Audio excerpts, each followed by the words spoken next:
on. Okay, hello and welcome to How I Spent the Apocalypse. I'm working on the deck. Doesn't look like it. So what I'm really doing is multitasking. My son got a deer. When my son gets a deer, he brings me, after he debones the whole thing, he brings me the bone carcass. And I boil it down. And as you can see already, I have, this is about all the meat I'm going to get after I get these bones, because I've got... But that's just off the carcass. That's just off the carcass. It's a lot of venison. This is the stuff that would have otherwise been tossed. Well, you know, so there's that. Anyway, so I always boil it down. Usually, depending on the amount of deer he gets, we usually get enough bone broth and meat to last us a year from one deer. So there's some, you know, and of course we ration. We don't eat it all at once and shit like that. So. But it is an insane amount of protein and gelatin and all kinds of other good nutrients. This stuff, even after I take it out, when you take it out of the freezer, when it thaws, it's the consistency of Jell-O. So it's that thick with gelatin. What we do is we put a little bit of meat in the bottom of each, and then we pour the broth on top, and then normally now, every other year, I take the bones after I've boiled them and I feed them to the dogs. But Sarah can sell the bones, so that's crazy. It actually makes it harder because I'm trying to get them cleaner. Right. Normally I wouldn't be too worried. Oh, there's a little bit left on that one. Who gives a shit? Yeah. But because I know she wants to sell it. Do you boil them again, or? Not those. Not these. No, the ones that have a lot more meat and a lot more cartilage on them, I throw them back in and boil them. Like this little piece of gristle here, I'll throw it back in and boil it some more. Can I see inside? Wow, still. Okay, and when I do this, I throw in garlic and peppers and stuff like that so that it's already seasoned. Right. So when I pull it out, it's already seasoned. It's usually this time of year, of course. We've just finished harvesting the last of stuff from the garden. Of course, we keep herbs year-round, but you know, we've got lots of peppers and they need to get used up and stuff. So chop them up, put them in there. Well, and then when you take it out of the freezer, you could do a pot of brown beans and then add some one of those things of the deer meat and broth, and you got. Add it to rice. Yes. I make lentil soup with it. I add it to beans. I make stew with it occasionally. Yeah. Depends on what we've got and what we feel like doing. So we freeze it in pints, and those pints go a long way. Still, believe it or not, there's still a lot of gelatin and stuff in that bone there, so I'll throw it back in the pot. And it's a lot. I mean, that's all meat. I know. And then, like I said, we'll put a little bit in the bottom of each one, and then pour the bone broth on top of it. Because the bone broth is a superfood, people. You can make bone broth with after you eat a freaking fried chicken, you could boil the bones down and make some bone broth. And talk about making. He wants these. They're so soft? Well, because they're kind of non-bones. They're cartilage almost. They're at the end of the rib cage, and they're mostly cartilage. I don't think he wants those. You could keep boiling those down to nothing. Well, I already have. Okay. They're literally falling apart in my hand. Then the dogs would like those. Yeah. Those. But that's stuff there that I don't think. Yeah. See, it's literally that's just coming apart. At any rate, so another way to save some money. A lot of times you can go to butcher shops and you can buy bags of bone. Sometimes they'll give them to you. They used to. They would give them to you, and pole folk lived on bone broth a lot, but you can sometimes go to butcher shops and ask for bones, and usually you can get them pretty cheap. Like I said, it's a superfood. It's easy to do. You just need a big pot and a fire. Hell, I've made it when I didn't want to heat the house up when it was still warm. I've made it out on the grill. Outside, yeah. Outside. Yeah, the outside grill, yeah. So, yeah. But, yeah, that's a good...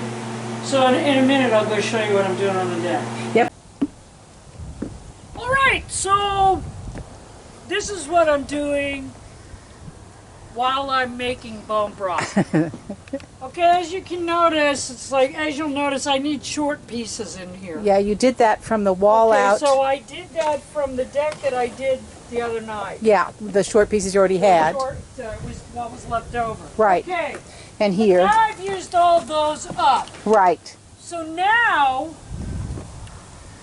I have an aversion. Do not get so close to the edge. Okay. I have an aversion to taking great big long boards and cutting them up to make little bitty short boards. Okay? Now you might say, well, what's the difference? Well, the difference is you can't add to a board after you cut the motherfucker. Right. So what I've got to do now, though, it would only take me a little while to finish this. Right. No, because I refuse to cut up big long ones to cut into little ones when I know that I have to have full long planks. Right. Okay, so what I'm going to do instead is I'm going to have to stop what I'm doing there, come over here, and put on a section of this over here. Right. So that then I'll have some short pieces to finish them. So you've got to lay the Visqueen first. It makes perfect sense to me. Shut the fuck up. Okay, we'll be back. She's got quite a bit done so far. But I haven't gotten one single board to work on the catwalk, so there's that. Great. That's going to do Of it. course, this one you had to cut 29 times 29 to make. times and up and down the ladder. Up and down, up and down. But I'm not bitter about life. No, of course not. Why would you be? But oh my goodness, this is looking awesome, baby. Yeah. It'll have to do. It'll have to do. Okay, we're at the end of the day. Here is this very large bowl of venison. It's a huge bowl. And the bone broth with all the meat out of it. This is going to make quite a lot. When I am finished putting it in containers, I will tell you how many we have and I will report back.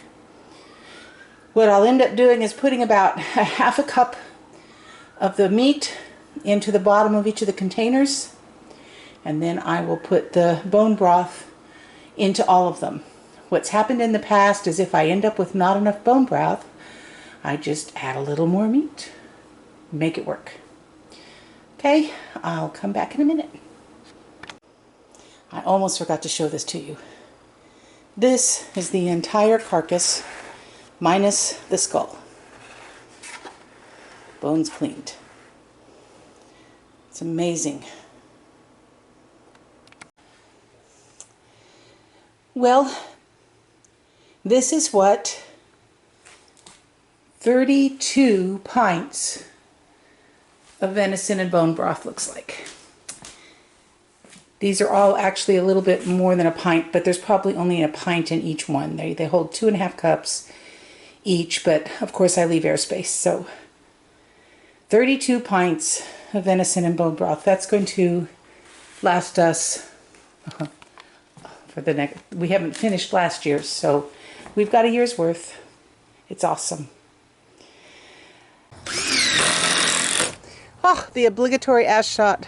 There you go.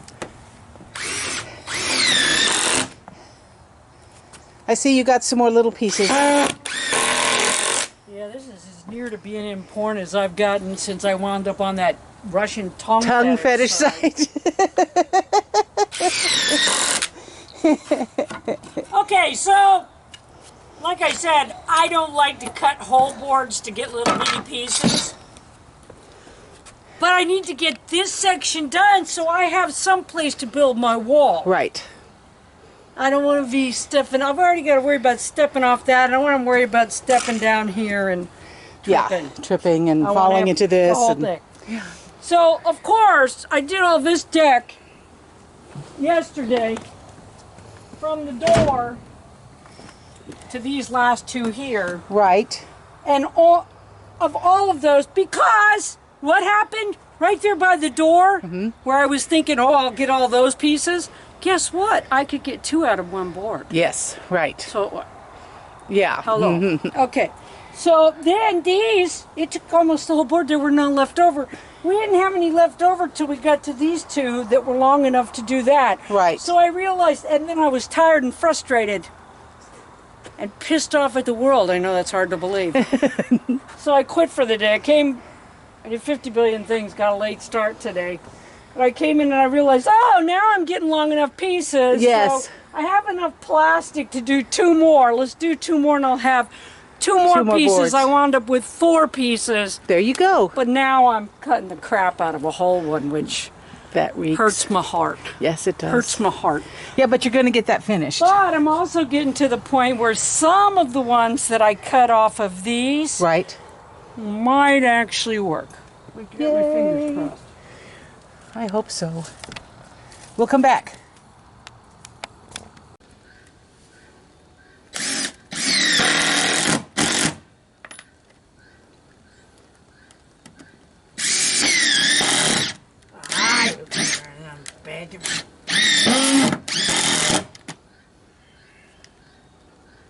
Okay, I will explain that because. Okay. See that deck thing there? Span on that deck behind you, the old one. See the holes? Yeah. The gaps and Yeah, stuff? yeah. Well, I'm following boards to have something to nail to. But every once in a while, I'm missing. But what I realize is that if I'm close on the board, if I pull the screw back out and twist it sideways and toenail it in, usually it hits the board. Right. So it's just a little trick. Oh. It's a trick for working with crap.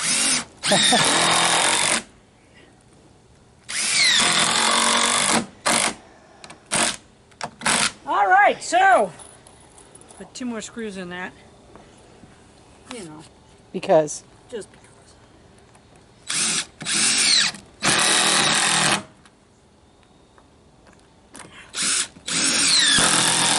All right.